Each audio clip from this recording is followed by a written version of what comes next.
Good evening, I'm Matt White and thanks for joining us. First, we turn our attention to the rats in the working ranks. Employees who cheat the system by claiming workers' compensation for injuries they don't have. Insurance companies spend a fortune tracking them down to prove while they say they can't work, they have no problem going about their day-to-day lives pain-free. Brian Seymour reports on how they try to get away with it and how they get busted. Today I don't feel like doing anything. I just wanna lay in my... The process takes over, people get in their ear, there's a promise or some prospect of a payout at the end, and so they play the game. Today I swear I'm not doing anything. $1 million. That's how much these 5 mates expected through injury claims. All of them are truckies. Their assortment of back, leg and shoulder injuries left them incapacitated. What then do you do ahead of $1 million payout? Well, you party. Today I swear I'm not doing anything. I've seen this sort of thing before. It doesn't take my breath away, but it's mildly amusing. It's concerning indeed that they would have a combined claim of, over $1 million and be partying like this, and certainly they're fit and healthy and they are having a great time, aren't they? These workers were certified unfit for work, but instead of recuperating in bed, they jumped straight back in the saddle. They've put claims in frivolously perhaps. They're not mindful of the fact of the serious nature of what it is that they're saying. They're making false claims.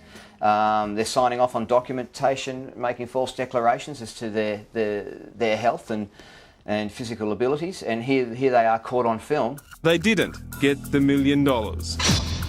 Private investigator Michael Rumore has been following and filming fraudsters for nearly 3 decades. He says many regard fooling an insurance giant as something of a lesser crime. Well, first of all, it's against the law. It's an illegal activity to make a claim for a benefit that you're not deserving of. We all pay for it in the long term and increased insurance premiums. And how? This 42-year-old claimed $95,000 after a fall at work nobody witnessed. While on workers' comp, he made the mistake of setting up his own lawn mowing business.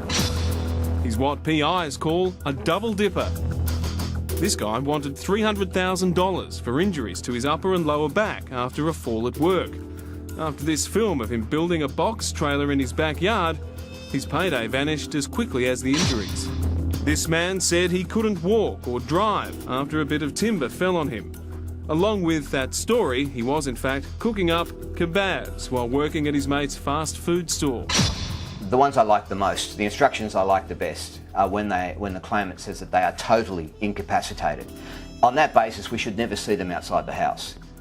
And we should never see them shopping, we should never see them driving a car, you'd expect, on the basis of their own claims. A fall at work was worth $150,000, according to this woman, left unable to do any strenuous activity of any kind, presumably before or after mowing the lawn and doing up the yard.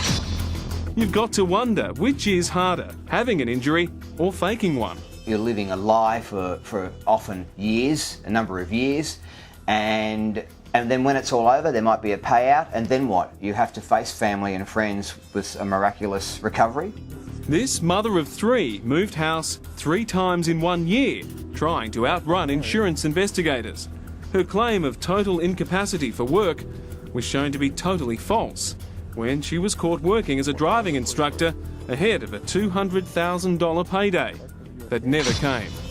Clinical psychologist Dr. Sophie Henshaw says some fraudsters can actually be unaware that their actions are wrong. There are 2 kinds of people. There are your con men, and then there are people who may not be deliberately lying, but may be lying to themselves about what's really going on. It's really about somebody having their own sense of what they want to do to suit themselves, to suit their own needs, and they will find a way to lie and manipulate regardless of what the system is. They find ways to lie and manipulate in all areas of their lives, not just this particular area. The Insurance Council of Australia estimates up to 15% of claims contain some fraudulent information, costing the industry and all of us over $2 billion a year, proving the need for a premium on the truth. Surveillance is real. You won't know we are there and we'll catch you. Sometimes you can't beat the system.